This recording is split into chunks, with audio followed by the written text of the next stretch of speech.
குளிச்சு முடிக்கிறதுக்குள்ள ஹார்டான ஆயிடுச்சு. ஹாஃப் டே மேல எனக்கு முடிய மாட்டேங்குது. ட்ராம்போலின்ல குதிக்க வச்சிங்களா குழந்தையில? சின்ன வயசுல நீங்கள் ட்ராம்போலின்ல குதிக்க வச்சிருந்தீங்க.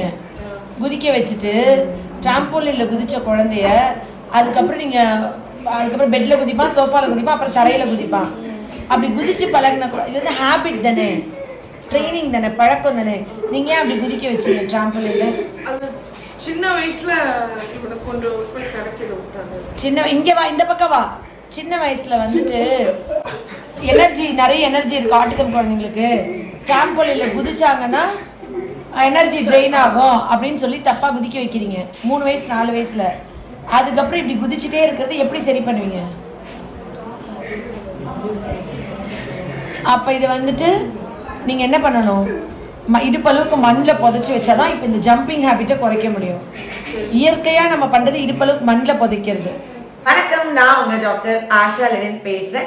விர்ச்சுவல் ஆட்டிசமில் நிறைய வீடியோஸ் போட்டிருக்கேன். ஹேண்ட் ஃப்ளாப்பிங், ஓக்கல் ஸ்டிம்மிங், அந்த மாதிரிலாம். இன்றைக்கி நீங்கள் இப்போ ஒரு 13 வயசு பையன் ஜம்ப் பண்ண வீடியோஸ் பார்த்தீங்க. அவங்க அம்மா அந்த வீடியோவில் சொல்லியிருப்பாங்க, சின்ன வயசில் எனர்ஜி ட்ரெயின் பண்ண ட்ராம்போலின்ல குதிச்சான் என் பையன். அந்த இவங்க சொன்னாங்க தெரப்பிலேருந்து, ட்ராம்போலின்ல குதிச்சுக்கிட்டே இருந்தால் டயர்டாகி சோர்வாகி தூங்கிடுவாங்கன்னு சொல்லிட்டு.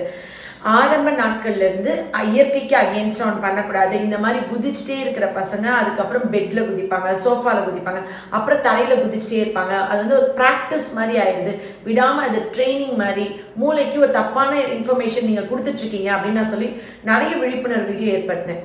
சமீப காலமாக ட்ராம்போலினோட இன்ஜுரிஸ், ட்ராம்பலில் குதிக்கும் போது கழுத்து அடிப்படுறது, ட்ராம்பலில் குதிக்கும் போது வரக்கூடிய ஆபத்துக்கள் பற்றி பேசுகிறாங்களே தவிர நான் சொன்ன இந்த ஆஸ்பெக்டில் யாருமே பேசவே இல்லை. ஸோ இந்த ஜம்பிங் ஹேபிட்டுக்கு ஹோமியோபதியில் என்ன பண்ணுறோம், என்ன மருந்துகள் கொடுக்குறோம் அப்படின்னு பார்க்கறதுக்கு முன்னாடி இயற்கையோடு சேர்ந்து வாழுங்க. சப்போஸ் நீங்கள் ட்ராம்போலின்ல ரொம்ப குதிக்க வச்சிட்டீங்க, உங்கள் குழந்தைங்க குதிச்சுட்டே இருக்காங்கன்னா அவங்கள மண்ணில் புதைச்சி வைங்க. மண்ணுக்கு உயிர் இருக்குது. ஃபார் எக்ஸாம்பிள், ஒரு விதையை போட்டு தண்ணி ஊற்றினா எவ்வளோ காஞ்ச விதைனாலும் அது முளைச்சி செடியாகி அது பழம், காய்கறிகள் எல்லாமே கொடுக்குது இல்லையா? ஸோ மண்ணுக்கு உயிர் இருக்குது. அதில் நிறைய மினரல்ஸ் இருக்குது. அலுமினா, சிலிக்கா, ஜிங்க்கு, நிறைய மினரல்ஸ் இருக்குது, அதில் சத்து இருக்குது. அப்படின்னு நம்ம காலங்காலமாக வந்து நடக்காத பிள்ளைகளை மண்ணில் புதைச்சி வைப்பாங்க. ஸோ தட் இடுப்பு நிற்காத பிள்ளைகள், தலையாடிட்டே இருக்க பிள்ளைகள் கழுத்து வரைக்கும் புதைப்பாங்கன்னு சொல்லுவோம். பட் சயின்ஸ் படி இப்போ நிறைய பேர் வந்துட்டு இப்போ ஒரு ஃபிசியோ டாக்டர்கிட்ட போனீங்கன்னா மண்ணில் புதைக்கக்கூடாது. ஏன்னா காலை வந்து க்ராஸாக வச்சு புதைச்சிட்டிங்கன்னா அவங்க காலை அதே மாதிரி ஷேப் ஆயிடுவாங்க. நான் அதனால என்ன சொல்வேன், வாழை மரத்தோட பட்டையை எடுத்து காலில் கட்டிடுங்க. கரெக்டாக கீழேயும் வச்சு கட்டிடுங்க, ஒரு கயிறு வச்சு கட்டிட்டு நிப்பாட்டினா ஷேப் சேஞ்ச் ஆகாதுன்னு சொல்வேன். அப்படி இல்லைன்னா நீங்கள் வந்து ஃபிசியோ டாக்டர்கிட்ட போனீங்கன்னா பிரேசஸ் கொடுப்பாங்க காலுக்கு, இடுப்புலேருந்து. அந்த பிரேசஸ் போட்டு நீங்கள் மண்ணில் நிப்பாட்டிங்கனாலும் டைட்டாக அந்த மண்ணை பிடிச்சதுன்னா ஓரளவுக்கு சப்போர்ட் வரும். அரிசி வடித்த கஞ்சி தண்ணி, அரிசி கழுவின தண்ணியை காலுக்கு ஊற்றி மசாஜ் பண்ணுங்க. அந்த மாதிரி மசாஜ் பண்ணலாம். அப்புறம் உளுத்தம் பருப்பு இருக்கு இல்லையா, அதை வந்து அரைச்சி பவுடர் பண்ணிடணும் ட்ரையாக. ஒரு 5-6 முட்டை வெள்ளைக்கூறு எடுத்து நல்லா மிக்ஸ் பண்ணிவிட்டு அதை காலில் தேய்ச்சி விட்டு வெள்ளை துணியை சுற்றி விட்டுருங்க நைட் தூங்கும் போது. அதில் எலும்புகளுக்கு பெலன் உள்ளார கொடுக்குற மாதிரி வெளியே நீங்கள் பண்ணுங்கள். உள்ளார வந்து முடக்கத்தான் கீரை, பெரண்டை துவையல், எலும்பு ஒட்டி செடின்னு ஒன்று இருக்குது. எலும்பு ஒட்டி ஃப்ராக்சர் போன்ஸ்லாம் நிறைய நாட்டு மருந்துகள் எல்லாம் வந்து அதை அரைச்சி முட்டையோடு கலந்து காலுக்கு பத்து போடுவாங்க, கட்டு போடுவாங்க. ஸோ இந்த மாதிரிலாம் இயற்கையாக இருக்கிறத நீங்கள் ட்ரை பண்ணலாம் அப்படின்னு நான் நிறைய சொல்லியிருக்கேன். பட் இந்த ஜம்பிங் ஹேபிட், அந்த இன்ஸ்டிங், அந்த மென்டல் இதை வந்து ஒரு 7 வயசு 9 வயசு வரைக்கும் நிறைய பேர் பெட்ஷீட்டை சுற்றி பால் வச்சு அமுக்குறாங்க இல்லையா. பெட்ஷீட்டுக்கு உயிர் இல்லை. அந்த மாதிரி பந்து வச்சு அமுக்கும் போது அவங்க ரொம்ப வைலண்ட் ஆயிடுவாங்க. அவங்க மென்டலாக அது வந்து அகெயின்ஸ்ட் ஆகும். இது என்னுடைய புரிதல், என்னுடைய அனலைசேஷனோட புரிதல். மேபி இது நான் சம்டைம்ஸ் எல்லா டைமும் நம்ம கரெக்டாக இருக்கணும்னு தேவையில்லை. என்னோட புரிதல் படி அது பண்ணக்கூடாது. ஒரு வேளை நான் தப்பு அப்படின்னு யாராவது சொல்லி கொடுத்தாங்கன்னா நான் புரிஞ்சுக்கிட்டு அதை மாற்றிக்கிறதுக்கும் முயற்சி பண்ணுறேன். இப்போ நான் நினைக்கிறது வந்து அது தப்பு, அது பண்ணக்கூடாது. ஏன் அது தப்பு இல்லை, எப்படி அது கரெக்டு, இயற்கையோடு அது எப்படி சரியாக தான் இருக்குது. அந்த பெட்ஷீட் ட்ராப் பண்ணி பலூன் வச்சு அமுக்கிறது வந்து நேச்சர்ஸ் லா படி குழந்தைங்களுக்கு மென்டல் ட்ரோமா ஆகாது. அது அவங்கள வைலண்ட் ஆக்காது. அதில் அவங்க ரொம்ப கத்தி டயர்டாகி ரொம்ப அதை விட்டு பிச்சுக்கிட்டு தான் ஓடுவாங்க, இன்னும் வைலண்ட் ஆவாங்க அப்படின்னு நான் நினைக்கிறது தப்புன்னா யாராவது எனக்கு சொல்லி கொடுத்தீங்கன்னா நிச்சயமாக நான் அது நியாயமாக இருந்ததுன்னா கேட்டு இந்த ஸ்டேட்மெண்ட் வந்து நான் தப்பாக நினச்சிக்கிட்டேன் இவ்வளோ நாள் அது இல்லை அது கரெக்ட் தான் போல நான் திருப்பி ஒரு வீடியோ போடுறேன். பட் இப்போ நான் நினைக்கிறது அது தப்பு, நம்ம அதை அகெயின்ஸ்ட் நேச்சர் பண்ணிகிட்ருக்கோம். சரி, அப்புறம் என்ன பண்ணணும் அப்படின்னு பார்த்தீங்கன்னாக்கா, நம்ம வந்து இடுப்பளவுக்கு மண்ணில் இப்போ தெரப்பி சென்டர்ஸே வச்சுருக்கீங்கன்னா ஒரு பிட் சாண்ட் வச்சுக்கோங்க, சாண்ட் பிட். அதில் வந்து இந்த மாதிரி ஸ்பெஷல் கிட்ஸை ஒரு குழி நோண்டி வச்சுருங்க.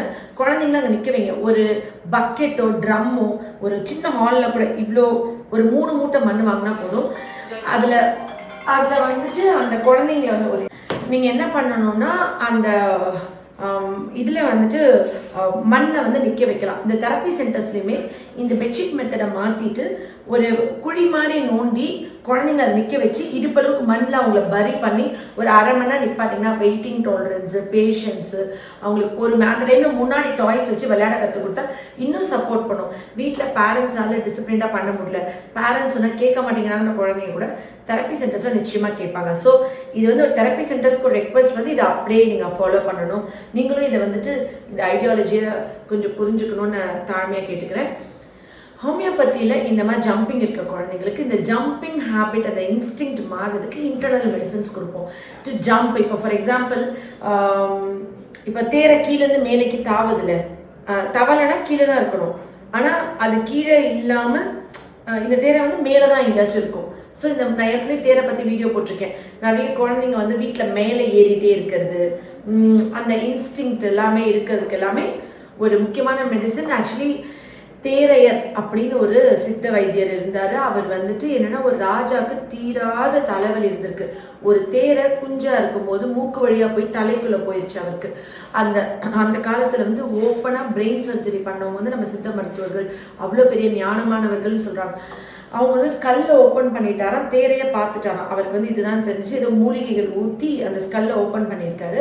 ஓப்பன் பண்ணோடனே அந்த தேரை வந்து எவ்வளோனா பிரெயினை டைட்டாக பிடிச்சிருந்துச்சு.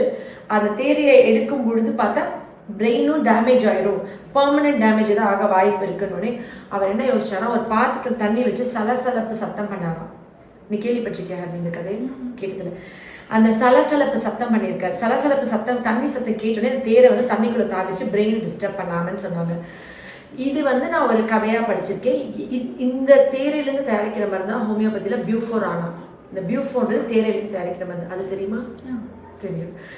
ஸோ இந்த விஷயம் வந்து எனக்கு தெரிஞ்சதுக்கு அப்புறம் நான் என்ன பண்ணேன்னா, ஓகே இந்த பியூஃபோ வந்து பிரெயினுக்கு எப்படி ஆக்ட் பண்ணுது, அது வந்து மூளை நரம்புகளுக்கு எப்படி ஆக்ட் பண்ணுது அப்படின்னு சொல்லி நிறைய ஆராய்ச்சிகள் பண்ணேன். ஸோ இந்த மாதிரி ஒரு 10-20 மருந்து இருக்குது ஹோமியோபதியில். இதுக்கெல்லாம் மருந்து இருக்குன்ற விழிப்புணர்வு வீடியோ தான் தவிர செல்ஃப் மெடிக்கேட் பண்ணக்கூடாது. நான் கொடுக்குற மெடிசன்ஸில் ஒன் அமாங் த மெடிசன் எது வேணா இருக்கலாம். அண்ட் அது பொட்டன்சி, டோசேஜ் எவ்வளோ ரிப்பீட் பண்ணணுன்றது நான் தான் டிசைட் பண்ணணும். உங்கள் குழந்தைக்கு இந்த மாதிரி ஜம்பிங் ஹேபிட் இருந்துகிட்டே இருக்குன்னா ஒவ்வொரு குழந்தைங்களுக்கு ஒவ்வொரு மாதிரி இருக்கும் அந்த ஜம்பிங். சிலர் டோஸில் ஜம்ப் பண்ணுவாங்க, சிலர் ஃபுல் காலில் ஜம்ப் பண்ணுவாங்க, சிலர் வந்துட்டு ஹேண்ட் ஃப்ளாப் பண்ணிட்டே ஜம்ப் பண்ணுவாங்க, சிலர் கையில் ஏதாவது கயிறு மாதிரி ஒரு ரிப்பனோ இல்லைன்னா நூலோ சார்ஜர் ஒயரையோ இப்படி சுற்றிக்கிட்டே ஜம்ப் பண்ணுவாங்க. ஸோ ஒவ்வொன்றுக்கும் ஒவ்வொரு புரிதல் இருக்குது. ஸோ விர்ச்சுவல் ஆட்டிசமை சும்மா விர்ச்சுவல் ஆட்டிசம் மருந்து ட்ரீட் பண்ண பேஷண்ட், குணமான குழந்தைங்க இப்படின்னு நான் காமிச்சிட்டு இருக்கும்போது இது வந்து சும்மா அப்படின்னு நிறைய பேர் வந்துட்டு கமெண்ட்ஸ் போடும்போது தான் ஓகே இவங்களுக்கு அது புரிதல் இல்லை, இது வந்து எவ்வளோ ஒரு பெரிய சயின்ஸ், இதில் எவ்வளோ அருமையான மருந்துகள் இருக்குது, சும்மான்னு சொல்லி குழந்தைங்களை அப்படியே வச்சுருந்து பெற்றவர்கள் அவ்வளோ கண்ணீர் விடுற டைமில் இவங்களுக்கு தெரிகிற மாதிரி, இவங்களுக்கு புரிகிற மாதிரி, ரொம்ப காமன் மேனுக்கு புரிகிற மாதிரி இந்த மருத்துவத்தை கொண்டு போய் சேர்த்தணும், இதை புரிய வைக்கணுன்ற என்னோட இந்த மிஷனில் நீங்கள் எல்லாரும் என்னை பிளஸ் பண்ணுவீங்க, எனக்காண்டி ப்ரே பண்ணிக்குவீங்க, உங்கள் அன்பை எனக்கு நிறைய ஷேர் பண்ணுவீங்கன்னு நம்புகிறேன். நிச்சயமாக பிறக்கிற ஒவ்வொரு குழந்தையும் அம்மா அப்பான்னு கூப்பிடணும், டாக்டர் ஆகணும், கலெக்டர் ஆகணும், உலகம் போற்றும் பிள்ளையாகணும் தான் 10 மாதம் தாய் சுமந்து பெப்பா. அந்த தாயோட கனவை அப்படியே நிறைவேற்றி கொடுக்க, நடுவில் நடக்கிற சின்ன தவறு அந்த வர்ச்சுவல் ஆட்டிசமை முழுமையாக ரிவர்ஸ் பண்ணி கொடுக்க, உங்களோட கனவுகளை நிறைவேற்ற என்னால் முடிஞ்ச பங்கை நிச்சயமாக நான் கொடுக்கணும். அதை முழுமையாக நான் செய்யறதுக்கு நீங்கள் எல்லாமே எனக்கு உறுதுணையாக இருக்கணும். Love you all. நன்றி.